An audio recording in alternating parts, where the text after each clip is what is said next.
तो one India Hindi पर आज हमारे साथ स्पेशल गेस्ट हैं विवेक अग्निहोत्री जी को आप स्क्रीन पर दूसरी तरफ देख रहे हैं, celebrity director, film maker, the Kashmir files. और आज देखिए ये बातचीत भी एक ऐसे समय पर हो रही है जब कश्मीर फाइल्स ने अपनी 3rd एनिवर्सरी पूरी की है। होली के रंगों में सराबोर है देश भर, अलग अलग तरह की खबरें भी चल रही हैं, लेकिन इस बीच आज विवेक जी दिल्ली फाइल्स पर भी बात करेंगे क्योंकि रिसेंट उनका स्टेटमेंट है कि कश्मीर फाइल्स ने अगर आपको डिस्टर्ब किया, उससे आप इरिटेट हुए, दुखी हुए या किसी किस्म से आपको ये लगा कि भाई इस फिल्म में एजेंडा था, प्रोपेगेंडा था, तो दिल्ली फाइल्स डेफिनेटली आपको आगे और झकझोरेगी, हिलाकर रख देगी। तो सबसे पहले तो विवेक अग्निहोत्री जी, बहुत बहुत स्वागत है आपका आज दी वन इंडिया हिंदी प्लेटफॉर्म पर। एंड आपको शुभकामनाएं thank you very much. Holi की। देश तो रंगों आपको के बहुत बहुत फेस्टिवल में डूबा है। शुभकामनाएं। थैंक यू देखिए सर, थैंक यू। हम लोग तो देखिए यूपी के हैं, तो हमारे यहाँ तो होली बहुत जोर शोर से मनती है। बहुत ही यानी अलग तरह की मनती है, अगर किसी ने देखी हो। बम्बई में वो नहीं होता, लेकिन मैंने ये प्रथा शुरू की है कि सब लोग मिलें और अच्छे से होली मनाएं। तो आप कभी बम्बई हो होली पे तो हमारे यहाँ जरूर तशरीफ लाएं।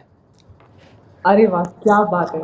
आपने देखिए बॉलीवुड का जिक्र कर दिया और मैं अभी देख रही थी आपका सोशल मीडिया पोस्ट जिसमें एक 3 पेज का आपने एक कंप्लीट डिटेल्ड नोट लिखा है जिसमें बॉलीवुड को लेकर आपने जो बातें लिखी हैं, हालांकि ऐसा नहीं है कि वो इससे पहले डिस्कशंस में अलग अलग मौकों पर नहीं आई हैं, लेकिन सिलसिलेवार तरीके से जो बिंदु आपने इसमें हाईलाइट किए हैं मतलब सोचने के लिए मजबूर कर देता है कि Hindi film industry, Hindi cinema में किस तरह का काम हो रहा है, कैसी कहानियां बन रही हैं, इस पर लोग बहुत बात करते हैं, लेकिन जो मुख्य कमियां हैं, कहाँ पे लूप होल्स छूट रहे हैं, उनको आपने हाईलाइट किया।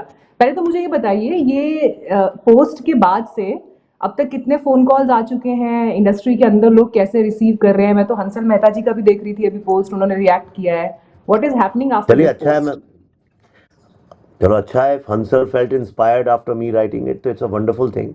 ये सिलसिला तो चालू होना चाहिए। अरे फोन, देखिए मैं आपको बताऊं, जनरली जो भी थोड़ा सा समझदार व्यक्ति है, समझदार मतलब जो पूरी तरह से करप्शन में डूबा नहीं है, ये लोग हमेशा मुझे फ़ोन करते हैं, मैसेजेस भेजते हैं। लोगों की बहुत बड़ी गलतफहमी है कि हर आदमी जो यहाँ पे है वो ऐसा ही है। पर देखिए हर आदमी बोलते हुए डरता है, क्योंकि सबके अपने वेस्टेड इंटरेस्ट होते हैं। कोई, किसी को लगता है बोलने से एक्टर्स चिढ़ जाएंगे, किसी को लगता है मीडिया चिढ़ जाएगा। तो लोग किसी को बॉलीवुड का सबसे पहला ये, किसी को डिस्टर्ब नहीं करना चाहते। इसलिए आपने देखा होगा कि जितनी भी इंडस्ट्री में सबसे ज़्यादा लोग एक दूसरे को हक करते हैं, पब्लिकली किस करते हैं। ये अलग बात है, हक करने के 10 सेकंड बाद ही उसके बारे में बिचिंग भी करते हैं। तो ये यहाँ पे एक it's a hypocritical industry. Okay, मुझे ये लगता है कि अगर मैं अपनी ही, if I don't speak true to power जिसको सब बोलते हैं, तो मैं जहां काम करता हूं अगर उसी इंडस्ट्री को, उसी सिस्टम को क्वेश्चन नहीं कर सकता, तो फिर मुझे क्या हक है बाकी किसी भी चीज पे बोलने का।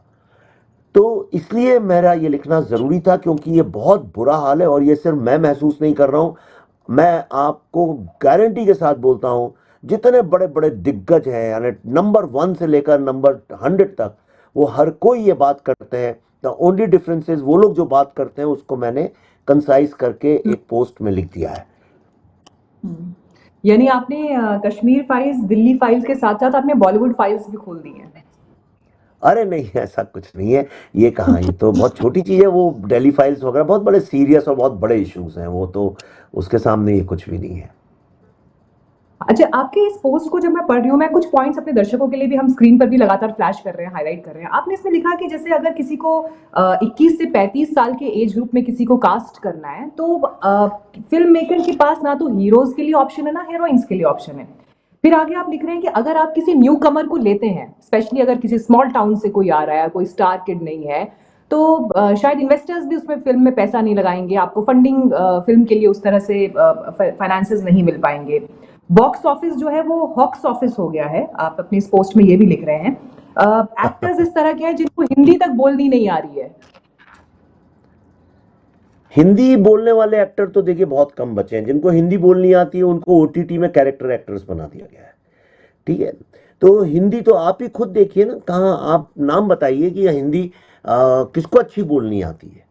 ठीक है, जो भी 2-3 सुपरस्टार्स जिनको हम बोलते हैं वो ठीक है, काम आम चलाओ, उनने बोल भी लिया, लेकिन वो भी कौन सी बड़ी अच्छी हिंदी बोल सकते हैं। आज जो 4-5-6 जो टॉप पे एक्टर्स हैं अपनी इंडस्ट्री के, उनमें से कौन ऐसा एक नाम बताइए जो अपनी अच्छी हिंदी बोलने के लिए जाना जाता है? राइट, कोई तुतला के बोलता है, कोई बोलना ही नहीं जानता, किसी को शब्द नहीं पता है, काम चलाओ बोल लेते हैं, क्योंकि हो क्या गया है कि अच्छी भाषा बोलने वाले लोग भी कम हो गए हैं। जब अच्छी भाषा बोलने वाले लोग कम हो गए हैं तो लोगों को सुनने की आदत भी छूट गई। वो ऐसे है जैसे ये मेरी वाइफ जो है वो क्लासिकल म्यूजिक बैकग्राउंड से है, तो मैं कई ऐसे लोगों से मिलता रहता हूँ। तो उसका ये है कि ये सोनू निगम ने भी मुझे एक बार बोली थी बड़ी अच्छी बात। उसने बोला अगर बच्चों को बचपन से ही सुर का ज्ञान नहीं होगा तो आप बेसुरा गाओ उन्हें पता ही नहीं चलेगा, आप ऑटो ट्यून गाइए पता ही नहीं चलेगा। जैसे किसी भी फील्ड में अगर आप, जो बच्चा अगर लगातार सिर्फ रेस्टोरेंट्स का जोमेटो का खाना खा के बड़ा होगा, उसको कभी अच्छे टेस्ट का हेल्दी खाने का स्वाद ही नहीं पता होगा। यही प्रॉब्लम यह है कि लोग भी नहीं समझते हैं कि अच्छी भाषा का, मैं ये नहीं कह रहा हूँ हिंदी ही बोलिए, आप उर्दू बोलिए, आप मराठी बोलिए, आप कोई सी भी जुबान बोलिए, उससे प्रॉब्लम नहीं है। लेकिन आप कम से कम जो बोल रहे हैं वो लगे तो कि फिल्म की भाषा होनी चाहिए। फिल्म भी तो अपने आप में एक लिटरेचर है, लेकिन किसी को आती नहीं। राइटर्स लिखते नहीं हिंदी में, डायरेक्टर्स बात करते नहीं हिंदी में, इंग्लिश प्रोड्यूसर्स बात करते नहीं हिंदी में। जब कोई हिंदी में बात ही नहीं करता एक दूसरे से, मेरे सेट पे मैं हमेशा हिंदी में बात करता हूँ, ऐसा नहीं मैं अंग्रेजी भी बहुत फ्लुएंटली बोलता हूँ, लेकिन मैं जानबूझ के बहुत हिंदी बोलता हूँ। लेकिन मुझे दिक्कत ये होती है कि जो नई जनरेशन के बच्चे वो समझते ही नहीं। तो इसीलिए आप देखिए जिस तरह की फिल्में आज बन रही हैं हिंदुस्तान में, वो फिल्में हिंदुस्तान के आम आदमी से उनका कोई लेना देना ही नहीं है। जिस तरह का यूथ आप देख रहे हैं, जिस तरह के माँ बाप आप देख रहे हैं, जिस तरह के रिश्ते तो खत्म ही हो गए, फिल्मों में रिश्ते तो होते नहीं हैं। तो बस एक विलन है, वो भी हैंडसम है, हीरो है हैंडसम है, बस एक दूसरे को मार रहे हैं। तो ये जो भारत की आम मिडिल क्लास की कंसर्न्स हैं, उनकी जो समस्याएं हैं, जो उनके रिश्ते के कॉन्फ्लिक्ट्स हैं, वो तो है नहीं फिल्म से। आपने कॉमन मैन को तो हटा ही दिया है। तो इट्स बिकम बेसिकली बहुत ही इलीट लोगों के जैसे आप, अभी एक एक साल शादियां हो रही हैं, करेक्ट। अब उसी को कॉपी करके मैं देख रहा हूँ बहुत सारे अपर मिडिल क्लास के लोग भी अपने बच्चों की 6-6 महीने 7-7 महीने की शादी के प्लान बना रहे हैं। 3 नहीं तो कम से कम 10 फंक्शंस कर रहे हैं। ओके, इसका भारत से कोई लेना देना नहीं है, इसका आम आदमी की जिंदगी से कोई लेना देना नहीं है। Okay, it's a total vulgar display of your eliteness. यही फिल्मों में हो गया है। देखो हम कितने वेस्टर्न हैं, हम कितने अंग्रेजों की तरह हैं, ये शो ऑफ का पूरा एक दौर चल रहा है। अब ये बातें मैं ऐसे नहीं बोलना चाहता हूँ कुंठित बुजुर्ग व्यक्ति की तरह से, ओके, लेकिन ये सत्य है। तो इस सत्य को किसी को तो बोलना था, तो इसलिए मैंने ये मैं पोस्ट दो की। बातें आपसे पूछना चाहती हूँ। एक तो ये कि ये सब कुछ तो बहुत समय से हो रहा है, ऐसा क्या हुआ जिसने आपको ट्रिगर किया, जिसकी वजह से आपने, आई एम श्योर 3 पेज जब इंसान लिखता है तो वो जस्ट एक 5 सेकंड या 10 सेकंड की बात नहीं है, वो एक वेल थॉट ऑफ आइडिया है जिसको आपने पेन डाउन किया है बकायदा और आपने उसको पोस्ट किया है। किस चीज ने आपको ट्रिगर किया? पॉइंट 1। पॉइंट 2, जब आप ये कहते हैं कि एक वेस्टर्नाइज्ड आइडिया ऑफ लाइफ है जिसके पीछे इंडस्ट्री भाग रही है, और भाग क्या रही है वो उसमें पूरी समा चुकी है, लेकिन उसी से उसके उलट हम देश में ये परिस्थिति देखते हैं कि सनातन की रूट्स की तरफ जिस तरह से यूथ लौट रहा है, जो भीड़ हम देश के मंदिरों में देख रहे हैं, महाकुंभ के आयोजन में जो हमने एक तस्वीर देखी कि हर कोई वहां पहुंचना चाहता है, इससे अलग हम देख रहे हैं कि पॉलिटिक्स में भी धर्म की जो राजनीति है, इसको मैं कोट अनकोट धर्म की राजनीति इन द सेंस कि अब जिस तरह से अब बात होती है, कोई भी सनातन बिलीव्स को लेकर पहले जिस तरह से बोल दिया करता था, अब उस तरह से आप नहीं बोल सकते, क्योंकि फिर देश का एक तबका आपको क्वेश्चन करने के लिए खड़ा होगा उस पर, उसके लिए आपको कन्फ्रंट किया जाएगा। तो जब हम बाकी देश में ये परिस्थिति देख रहे हैं, इंडस्ट्री में इसका इफेक्ट नहीं है क्या? देखिए, अब बहुत सारा जो मंदिरों में भीड़ लग रही है, मैं जाता रहता हूँ, बहुत जाता हूँ। तो जो भीड़ लग रही है वो समझ लीजिए पहले 100 लोग आते थे, अभी 150 लोग आते हैं, 200 लोग आते हैं। तो ये जो नए 100 लोग आ रहे हैं, इनका धर्म से कोई लेना देना है भी कि नहीं, ये भी एक सवाल तो उठना चाहिए ना। तो ये ज़्यादा अधिकतर लोग आप देखिए, गंगा आरती भी जो होती है काशी में, एक अच्छा एक टूरिस्ट अट्रैक्शन। हम वेटिकन हम जाते हैं इटली में, तो हम तो हिंदू लोग हैं, मुस्लिम लोग भी जाते हैं। वो क्यों जाते हैं वेटिकन में? क्योंकि टूरिस्ट स्पॉट बन गया है। हमें धर्म से ज़्यादा कुछ लेना देना नहीं है। क्रिश्चियनिटी से हम जाते हैं, एक बड़ी बिल्डिंग देखते हैं, कुछ तमाशा हो रहा है, कुछ हो रहा है, वो देख दाख के चले आते हैं। तो पहली बात तो ये भी आकलन बिल्कुल गलत लगता है मुझे कि लोगों की भीड़ बढ़ गई है तो धर्म भी बहुत ज़्यादा बढ़ रहा है। ओके, तो ये मैं नहीं मानता इस बात को। हाँ, लेकिन लोगों ने अपना रुख बदला है, और जो हिंदू धर्म के जो रिचुअलिस्टिक साइड है उसकी तरफ लोगों का ध्यान बहुत ज़्यादा बढ़ा, ये तो मैं मानने को तैयार हूँ। लेकिन हिंदू फिलॉसफी को लेके लोगों का जो कि ग्रेटनेस है हमारी, उसकी तरफ बढ़ा, ये मैं नहीं मानने को तैयार हूँ। क्योंकि वो तो मुझे दिखता नहीं, कहीं टीवी में इतनी डिबेट्स होती हैं, सब होता है, कोई बात नहीं करता उस बारे में। आप बताइए, आज इतना सब बढ़ गया है, लेकिन वेदांत शब्द क्यों गायब हो गया हमारी वोकैबलरी से? आज स्वामी हम्म विवेकानंद की बात क्यों नहीं होती है? ये जो ढोंगी बाबा लोग बैठे हुए हैं, इनकी बातें क्यों होती हैं? स्वामी विवेकानंद का नाम कोई क्यों नहीं लेता है? रामकृष्ण परमहंस का नाम कोई क्यों नहीं लेता है? श्री अरबिंदो की बात कोई क्यों नहीं करता? मैं तो बड़ा हुआ हूँ इन लोगों का पढ़ के, सुन के, स्कूल में टीचर सब जगह। आप ये बताइए, इतना हिंदी की सब बात करते हैं, हिंदी कविता और हिंदी साहित्य कौन पढ़ रहा है? तो सोशल हम्म मीडिया के जमाने में बड़ा डिफिकल्ट है कि क्या है क्या नहीं है। दौर होता है, जिसकी जैसी हवा बहती है लोग करते हैं। लेकिन मेरा सवाल हिंदुइज्म और इस्लाम इन सब को लेके नहीं है। मेरा ये, हम भारत के लोग हैं, भारत में फिल्म बनाते हैं, तो भारत का कॉमन हीरो, कॉमन मैन कहाँ है? आपका हीरो क्या किसी वकील का बेटा है, किसी टीचर का बेटा है? कॉमन आदमी है कि नहीं है? उसकी जो लड़ाई है, जो विलन है आपकी फिल्म का, क्या वो कॉमन लड़ाई है? क्या वो किसी तरह के शोषण के ऊपर है, महिलाओं की समस्या पे? हिंदुस्तान में हमेशा ऐसी फिल्में बनी है, पर आज किसी का किसी से विरोध ही नहीं है। फिल्मों में बस आए, एक बुरा आदमी है, एक अच्छा आदमी है, मारो और धर्म के नाम पे बेच दो उसको। ये जो है ये भी सही नहीं है। कई बार हम धर्म का बहुत ज्यादा प्रचार करके भी धर्म का बहुत बड़ा नुकसान करते हैं। और विश्व के जितने बड़े बड़े धर्म जो खत्म हुए, इसीलिए हुए हैं कि जब राजा महाराजा धर्म को प्रमोट करने लगते हैं, तो चापलूस लोग उस धर्म में घुस के उस धर्म की सैंक्टिटी को खत्म ही कर देते हैं। राइट? तो हम्म मैं धर्म बहुत पढ़ता हूँ। मैं हिंदू फिलॉसफी पे ही, मैं 24 घंटे में से 90% मेरा टाइम उसी में जाता है। मैं बड़े बड़े विद्वानों के साथ हिंदू फिलॉसफी पे बात करता हूँ। सवाल ये है कि हिंदू फिलॉसफी को सब भूल चुके हैं, उसको रख दिया ताक पे।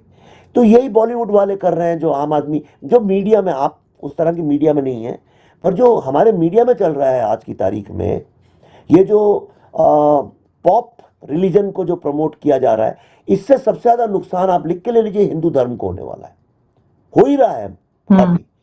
ओके, हम ऐसे थे नहीं जो हम बनते जा रहे हैं। राइट? पहली बात तो हम्म ये आप बताइए कि आज से 10 साल पहले सनातन शब्द कोई क्यों नहीं यूज करता था? हमारे किसी टेक्स्ट में नहीं लिखा एब्सोल्युटली गया सनातन शब्द। क्यों सनातन? हम कैसे, मैं, एक लड़की मिली मुझे बनारस हिंदू यूनिवर्सिटी में, कहने लगी सर मैं सनातनी हूं। मैंने कहा सनातनी कैसे हो भाई, इसका मतलब क्या है? सनातन का मतलब है इटर्नल। सनातन धर्म का मतलब है जो इटर्नल प्रिंसिपल्स हैं, जैसे ग्रेविटी एक सनातन प्रिंसिपल है। आप और मैं सनातनी कैसे हो सकते हैं? क्या हम इटर्नलिस्ट हैं? और हम इतने सनातनी थे, तो शिव से कनेक्शन में, रामायण के कनेक्शन में, कृष्ण के कनेक्शन में, गणेश के कनेक्शन में, किसी देवी देवता के कनेक्शन में हम क्यों नहीं उनको पहले सनातनी बोला गया था? नहीं, हमारे धर्म के जो प्रिंसिपल्स हैं वो इटर्नल है, वो सनातनी है। कर्म की थ्योरी जो गीता की है वो सनातनी है। जो हमारी वेदांता की वननेस की फिलॉसफी है वो सनातनी है। ये दुनिया एक माया है, ये जो इल्यूजन है, साइंस भी बोलती है, ये सनातनी है। आप सत्य बोलो, आप किसी के हिंसा नहीं करो, ये एक सनातनी धर्म है। लेकिन मैं सनातनी कैसे हो सकता हूं? राइट? तो ये भी हम लोग कहीं ऐसी गलती ना कर रहे हो कि जो हम एक उन चीजों को अभी एक जोश चल रहा है तो उसमें प्रमोट कर रहे हो, जो कि अल्टीमेटली हिंदू धर्म का नुकसान करे।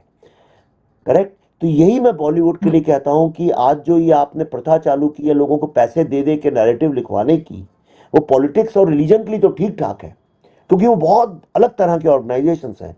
पर जब क्रिएटिव लोग वो काम करने लगे, आप कला का अंत एक समाज के आत्मा का अंत है।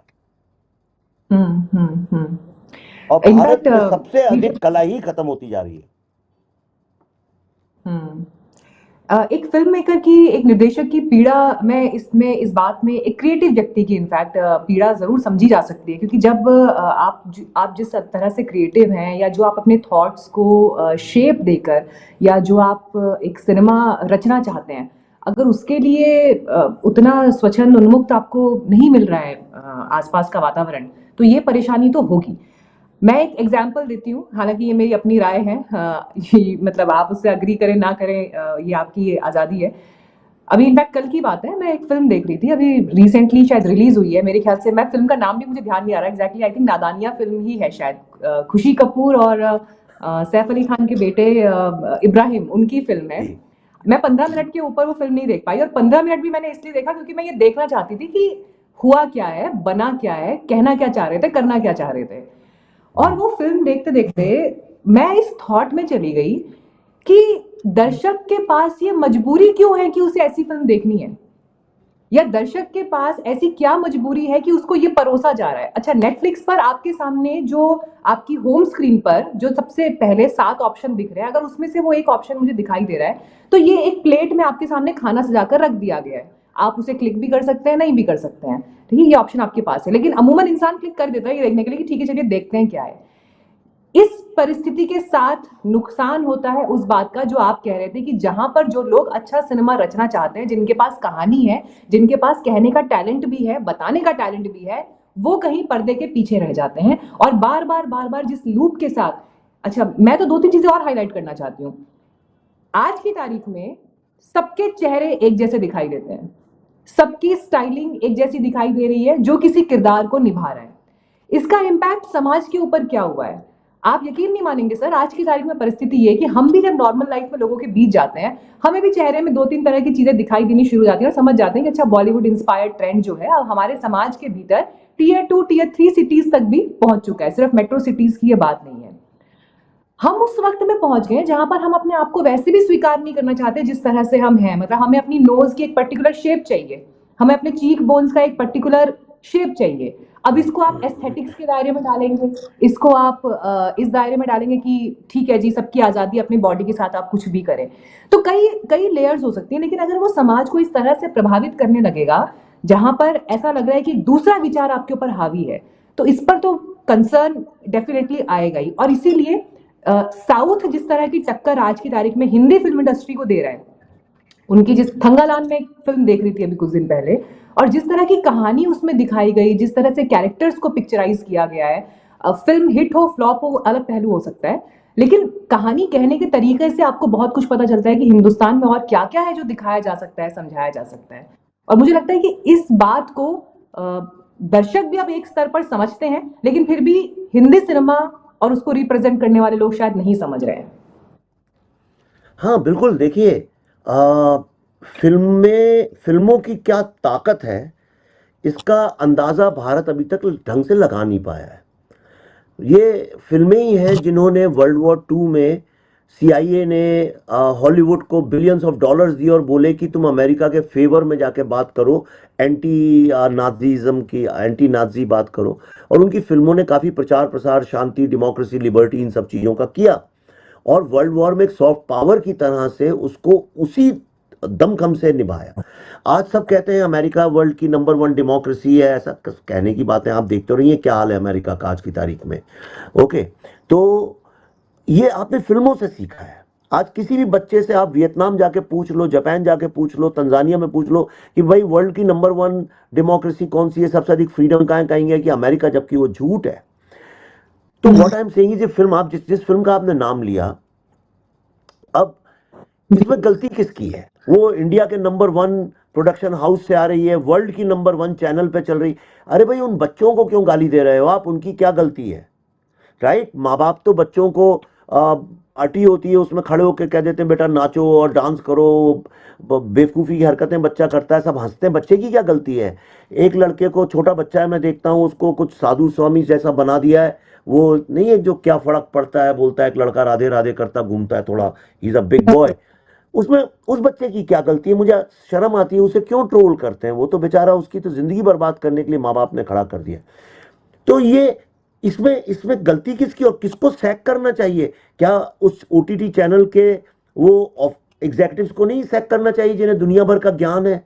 जब मैं कश्मीर फाइल्स उनने मंगाई थी, मैं लेके गया था उसी चैनल में, मुझसे कहते हैं कि इसमें आपने इस्लामिक टेररिज्म वर्ड यूज किया, इसमें आपको हिंदू टेररिज्म वर्ड भी यूज करना पड़ेगा, वरना हमारी कॉर्पोरेट पॉलिसी ये बैलेंस नहीं होता है।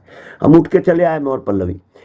जितनी अकल तुम रखते हो दुनिया भर की, तो तुम जरा सा इसमें भी अकल रख लेते हो, उनको सैक करना चाहिए। वो जो नंबर वन प्रोडक्शन कंपनी जिसने उसको प्रोड्यूस किया है, क्या वो बेवकूफ है क्या? जो डायरेक्टर था, जो राइटर थे, उन लोगों के बारे में कोई बात ही नहीं कर रहा है, जैसे उनका इस इस इस क्राइम में कोई लेना देना ही नहीं है। मैं आपसे वही कहना चाह रहा था एक्चुअली, जो लोग आज ये प्रभाव में आके नोज जॉब करा रहे हैं, लिप जॉब करा रहे हैं, दुनिया भर की चीजें कर रहे हैं, अपने चेहरे को बदल रहे हैं, उन लोग से ज्यादा गलती तो उन लोगों की है जो उन लोगों को ये करने के लिए मजबूर कर रहे हैं, प्रोत्साहित कर रहे हैं, वो फोमोस चला रहे हैं, दुनिया भर का कर रहे हैं। तो ये जिम्मेदारी की बात है। और बॉलीवुड का सबसे बड़ा प्रॉब्लम है कि जो लीडर्स हैं, जिन लोगों को जो चेंज ला सकते हैं, जिनके पास ताकत है, जो सबसे बड़े ताकत जिनके पास है, जो रोज शाम को निकल के अपने संडे को हाथ दिखाते हैं हजारों लोगों को बुला बुला के कि देखो मैं कितना पॉपुलर हूं, कितना महान हूं, तो वो जो इन्फ्लुएंस है वो कभी अपनी फिल्मों में भी तो दिखाएं। हम जैसे लोग जिनके पास कोई पैसा नहीं है, कोई वेल्थ नहीं है, कोई माँ बाप का वो नहीं है, हर रोज कुआं खोदते हैं, हर रोज उसमें से तेल पानी निकाल के पीते हैं। हम जैसे लोग अगर इतनी हिम्मत रख सकते हैं तो ये लोग क्यों नहीं कर रहे हैं? मुझे अफसोस इस बात का है कि आज जब इतनी क्राइसिस है, तो ये सबसे पहला लेटर तो आपको क्यों नहीं आता है, इस तरह का लेटर यशराज से और धर्मा से और इंडिया के जो टॉप 3-4 स्टार्स हैं, बड़े बड़े डायरेक्टर्स हैं, जिनके कहने से आज 99% बॉलीवुड उनके सामने लेट जाता है आके घुटने पे। वो लोग क्यों नहीं चेंज लाने की कोशिश कर रहे हैं? दूसरी बात, आज सब ये बड़े बड़े डायरेक्टर पॉडकास्ट में बैठ के प्रोड्यूसर्स कह रहे हैं अरे करप्शन आ गया, लोग पैसे ले रहे हैं रिव्यू लिखने के, पर शुरू तो आप ही ने किया है। आप ही ने तो शुरू किया था। जब सब ईमानदारी से लोग लिखते थे तो आपने पैसे दे दे के इन लोगों से लिखवाना शुरू किया। अब वही राक्षस इतना बड़ा हो गया है कि वो जिस साधु ने उसको राक्षस बनाया तथास्तु बोल के, अब वो राक्षस उसी को खाने जा रहा है। आप समझ नहीं मैं क्या कहना चाह रहा हूं? इसलिए मैं हमेशा कहता हूं, ये जो एक्सट्रीम साइकोफेंसी होती है ना, इससे हर वर्ग को बचना चाहिए, चाहे वो फिल्में हो, चाहे धर्म हो, चाहे राजनीति हो। कोई जिंदा इंसान के पास इतना ज्ञान, इतनी ताकत और इतनी सूझबूझ नहीं हो सकती है कि आप उसके सामने दंडवत लेट लेट के उसकी चमचागिरी करो। ये संभव ही नहीं है, राइट? ऐसा अभी ऐसा आपको कभी क्या लग रहा होता है, भी नहीं दिल्ली जानबूझ के। फाइल्स भी क्या इसी दायरे में आ रही है? दिल्ली फाइल्स पर के लिए भी ऐसा ही लिखा जा रहा है क्या? क्योंकि मैंने देखे आपके कुछ स्टेटमेंट्स इस दिशा में दिखाई दे रहे अब थे। आप कल कल देखिए, आपको मैं बताता हूँ। जैसे मैंने जिस दिन हमने वो अनाउंस किया, बंगाल से लोग लिखने लगे कि इसको बंगाल में आके तो देखो, तुम्हारी धज्जियां न उड़ा दी। कोई लिखता है कि आके तो देखो, बंगाल घुसने नहीं देंगे, पीट पीट के भगा देंगे।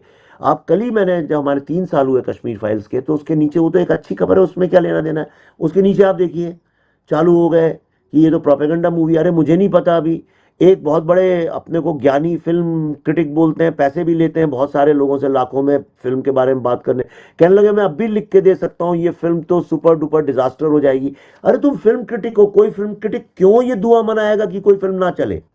फिल्में नहीं चलेंगी तो बेटा तुम्हें पैसे कौन देगा? करेक्ट? प्रॉब्लम यहां है।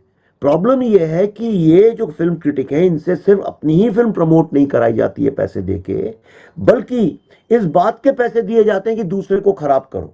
तो आज ये जो बॉलीवुड है, दूसरे के करियर खराब करने में ज्यादा पैसा खर्च कर रहा है बजाय अपना बनाने का। चलो हमारा बेटा तो नालायक निकल ही गया, पर दूसरे का बेटा कैसे आगे जा सकता है, चलो उसको खराब करो। तो फिल्मों के वक्त जो स्टार्स हैं, एक पैसा देते हैं एक पीआर कंपनी को अपने प्रमोशन के लिए, दूसरी पीआर कंपनी को देते हैं दूसरे स्टार को गिराने में। और यही प्रोडक्शन हाउस और डायरेक्टर कर रहे हैं। पूरा बॉलीवुड आज एक दूसरे को खत्म करने में लगा हुआ है, बजाय हाथ पकड़ के, हाथ जोड़ के एक दूसरे को मजबूत बनाने के। विवेक जी, लेकिन आखिरी सवाल आपके ऊपर भी लेकिन ये आरोप लगते हैं कि जिस तरह की फिल्में आप बनाते हैं, चाहे वो ताशकंद फाइल्स आई, फिर कश्मीर फाइल्स है, अब दिल्ली फाइल्स आ रही हैं, तो ये फिल्में भी एक स्पेसिफिक नेचर, एक स्पेसिफिक तत्व अपने भीतर लिए हुए हैं। जो घटनाएं देश में एक अलग तरह का माहौल जिस दौरान हुआ और हिंसा भी उसमें हुई, न्याय की जब बात आती है, बहुत से परिवार रहे जो पीड़ित रहे, और इन अ वे इन इन घटनाओं ने देश की पॉलिटिक्स और जो सोशल फैब्रिक है उसको भी प्रभावित किया। तो क्या आप स्पेसिफिक विषयों को जो चुनते हैं वो भी क्या एजेंडा ड्रिवन है? ये आरोप आपके ऊपर लगता है और इसलिए एक विरोध आपके खिलाफ दिखाई देता है। हाउ डू हाँ यू ठीक है, रिस्पॉन्ड टू मुझे दैट? उससे कोई शिकायत नहीं है, मैं बिल्कुल एजेंडा है मेरा। उसमें कोई शक की बात नहीं है। हमने 2011 में, तब तो कोई सरकार बीजेपी की भी नहीं थी, कोई सोच भी नहीं सकता था आएगी कभी। मैंने तभी अनाउंस किया था कि मैं एक ट्रिलॉजी बनाऊंगा। मेरे दिमाग में हमेशा से चलता था ये जो भारत के 3 शेर हैं जो हमारे एम्बलम में, ये कौन है और ये हर डेमोक्रेटिक इंस्टीट्यूशन में क्यों लगे रहते हैं। तो मुझे ऐसा लगा कि ये 3 शेर, मेरे दिमाग में जो एक सिंबॉलिक मीनिंग आया, मैंने कहा हमारी जो डेमोक्रेसी वो 3 स्तंभों पे है। एक है ट्रूथ, दूसरा जस्टिस और तीसरा है लाइफ मतलब लिबर्टी एंड फ्रीडम। तो जब तक आपको सत्य नहीं पता होगा जस्टिस नहीं होगी, जब तक सत्य और जस्टिस नहीं होगा तब तक आपको लिबर्टी और फ्रीडम नहीं मिलेगी। तो मैंने कहा चलो इन 3 शेर का करते हैं। तो चौथा शेर कहाँ है? चौथा शेर हम हैं, हम we the people of India. लेकिन वो कभी दिखता नहीं, उसको हमेशा छुपा के रखा जाता है और यही देश की हालत है। तो ये सोच के मैंने इन 3 फिल्मों का ऐलान किया था कि I will make a trilogy. और विश्व में बहुत कम डायरेक्टर्स हुए हैं जिनने ट्रिलॉजी बनाई है अनाउंस करके। कई लोगों की एक के बाद एक 3 फिल्में एक सी हो गई तो कहने लगे ट्रिलॉजी, वो भी बहुत कम लोग हैं। तो मैंने ये अनाउंस किया था एंड मैं गर्व के साथ कहता हूँ it requires courage to announce in the beginning कि I will make these off beat subjects. तो हमने ट्रूथ के लिए लाल बहादुर शास्त्री जी का सब्जेक्ट चुना क्योंकि उसको लेके एक बहुत स्ट्रॉन्ग कंट्रोवर्सी है। अगर भाई उनकी डेथ नेचुरल हुई थी तो सरकार एक वाइट पेपर पब्लिश कर दे उनकी डेथ रिपोर्ट्स के साथ, पोस्टमार्टम रिपोर्ट के साथ कि ऐसा हुआ था। वो तो कभी सरकार करती नहीं है।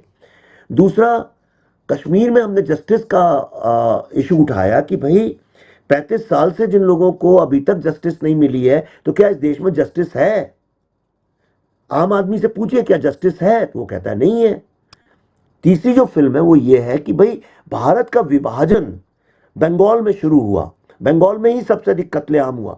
तो बंगाल में आप फिल्म देखेंगे तो समझ में आएगा कि कैसे कम्युनल वायलेंस को इंस्टीट्यूशनलाइज किया था मुस्लिम लीग ने, सुहरावर्दी ने। सुहरावर्दी आनंद बाजार पत्रिका में हेडलाइन छपी थी, बुचर ऑफ बंगाल बोला जाता है उसको। और कैसे कसाई थे गोपाल पाठा, उन्होंने हिंदुओं को यूनाइट करके उनसे लड़ाई लड़ी। 40,000 लोग 2 रात में मर गए। इट्स आप चैट जीपीटी में चेक कर सकती हैं। It's one of the bloodiest massacre in the shortest period of time ever. तो बंगाल का जेनोसाइड रिलीजियस लाइंस में हुआ क्योंकि कुछ लोग कह रहे थे कि भाई ये हमारे धर्म से आपका धर्म अलग है, हमें अलग देश चाहिए। तो जो स्थिति तब बनी बंगाल में, आज 80 साल बाद क्या वो स्थिति खत्म हो गई? जिस चीज के लिए हमने पार्टीशन के लिए इतनी लाखों मिलियंस ऑफ लाइफ का बलिदान दिया, जिसके पीछे इतना भारत में क्लेश हुआ, क्या वो प्रॉब्लम सॉल्व हुआ? क्या आपको राइट टू लाइफ है? अगर आप सड़क पे जा रहे हैं और आप किसी कम्युनल दंगे में मर जाएं तो क्या आपको राइट टू लाइफ है? तो जब ये इन एक घटनाओं का कंक्लूडिंग, मैं खत्म कर रहा हूं। तो ये 3 फिल्में हमने पहले से ही अनाउंस करके रखी थी, 2011 या 12 की बात है मेरे ख्याल से। तो ये फिल्में मैं कंप्लीट कर रहा था। अब ये 3 फिल्में, इनको देखने का आपका नजरिया हो सकता है, ठीक है। आपने इस तरह के सब्जेक्ट्स पे इन मुद्दों को कभी उठाया नहीं पिछले 100 साल के इतिहास में फिल्मों के। आज अचानक किसी ने किया तो कुछ लोग डर रहे हैं कि भाई अरे हमारे कहीं हम एक्सपोज तो नहीं हो रहे। तो वो लोग अगर विरोध करते हैं तो मुझे उस विरोध से रत्ती भर की आपत्ति नहीं। अगर कोई टेररिस्ट कश्मीर फाइल्स देख के मेरे नाम पे फतवा इशू करता है तो मुझे उससे कोई आपत्ति नहीं है, राइट। नहीं, लेकिन अगर देश की राजनीतिक पार्टियां और देश के वो लोग जो टेररिज्म वाले दायरे में नहीं आते, अगर वो आपके ऊपर आरोप लगा रहे हैं, और मैं जिन घटनाओं का देखिए आपने जिक्र किया वो भारत के इतिहास के महत्वपूर्ण अंश इसलिए भी हैं कि उन घटनाओं ने, जो जैसे मैंने पहले कहा कि उन्होंने देश का सोशल फैब्रिक और पॉलिटिक्स कई तरह से बदला होगा। लेकिन फिर आप अगर उन्हीं विषयों पर फिल्में बना रहे हैं जो एक स्पेसिफिक लाइट में देखी जाती है, या आपके लिए कहा जाता है कि बीजेपी को हेल्प करती हैं वो फिल्में, उनकी राजनीति के लिए सूटेबल हैं, मतलब फॉर एग्जांपल क्या आप हाशिमपुरा पर फिल्म बनाएंगे, क्या गुजरात दंगों पर बनाएंगे, क्या ऐसी घटनाएं जहां पर दूसरा जो समुदाय है उसके साथ ज्यादती हुई, अत्याचार हुआ, अन्याय हुआ, क्या कभी वो आपकी सोच के दायरे में आएगा? दूसरा समुदाय से आपका मतलब मुस्लिम लोगों से है, सीधी सीधी बात करते हैं ना, है ना। तो अगर किसी को कश्मीरी हिंदुओं के साथ जो इनजस्टिस हुई उस वो सुन के बुरा लगता है अगर, तो उनको पूरा हक बनाते ही थे।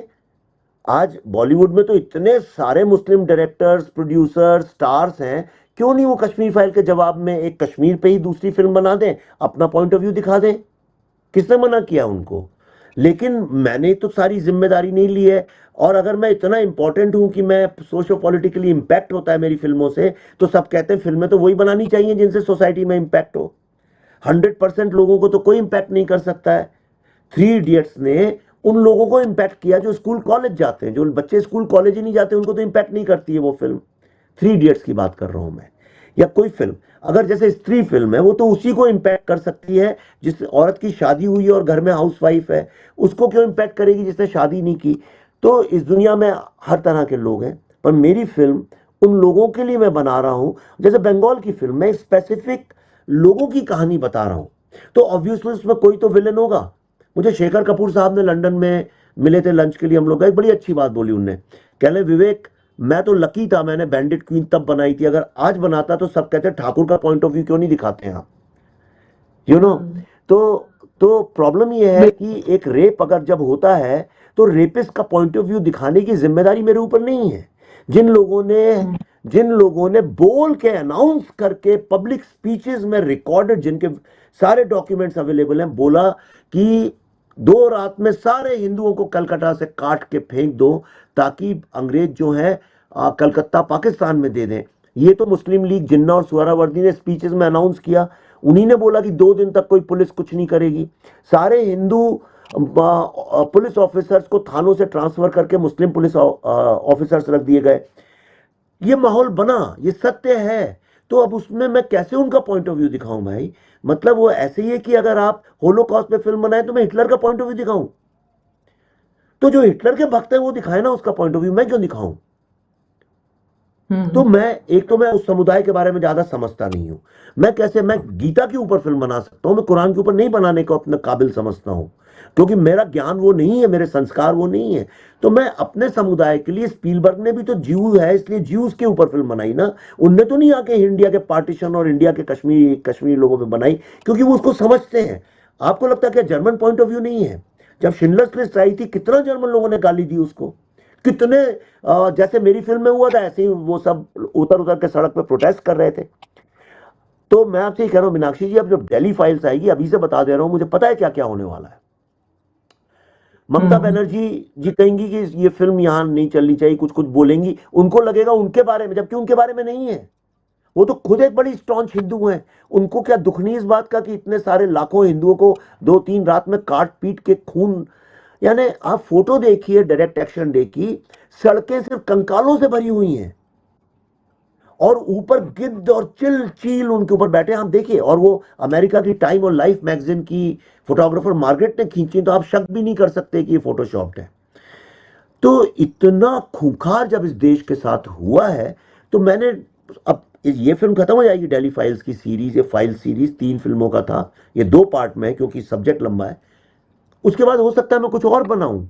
मैं एक बहुत ही बूढ़े फादर और उसके बेटे के रिलेशनशिप पे फिल्म बनाना चाहता हूं कई दिन से। वो मैंने शॉर्ट स्टोरी लिखी भी है कई बार, फादर्स डे पे ट्विटर पे और इंस्टाग्राम में, मैं उसके ऊपर फिल्म बनाना चाहता हूं। तो लेकिन मेरा दिल भारत के लिए धड़कता है, तो मुझे भारत के साथ जो जो अन्याय हुआ है, मैं फ्रीडम फाइटर्स का बेटा हूं, तो मेरा एक कर्तव्य बनता है कि जो मेरे माँ बाप ने किया मैं तो नहीं कर सकता हूं इस जिंदगी में, तो वो मैं अपनी फिल्मों के जरिए कर सकूं।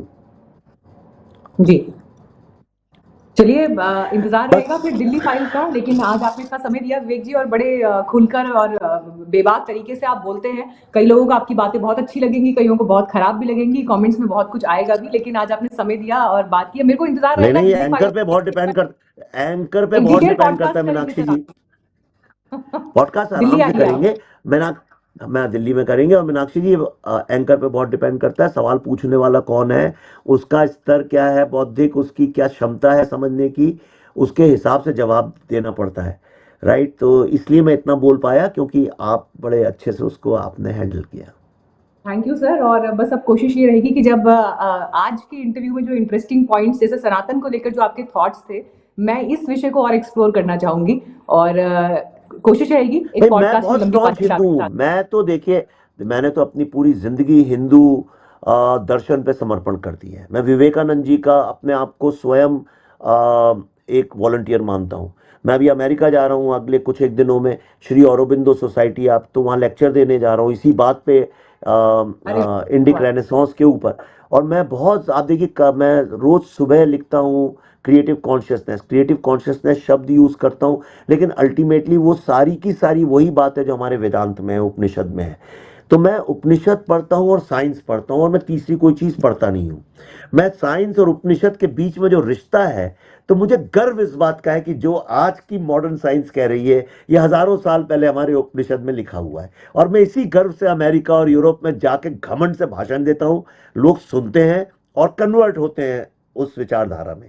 लेकिन हाँ, मैं उसका जो पॉप कल्चराइजेशन जो ऑफ रिलीजन है, उसको कोई भी कहीं भी, मुझे लगता है धर्म ऐसी चीज है जिसको 24 घंटे टीवी में बैठ के डिबेट नहीं करना चाहिए। उससे उसका अस्तित्व कमजोर होता है, उसकी गरिमा कम होती है, ऐसा मेरा विश्वास है। और एक्सपर्ट लोगों को ही विषय उसके पर बारे में बोलना चाहिए। संजीदगी से बात करेंगे और एक लंबी चर्चा एक चलिए, पॉडकास्ट में करेंगे। इसी वादे के साथ धन्यवाद थैंक यू। धन्यवाद।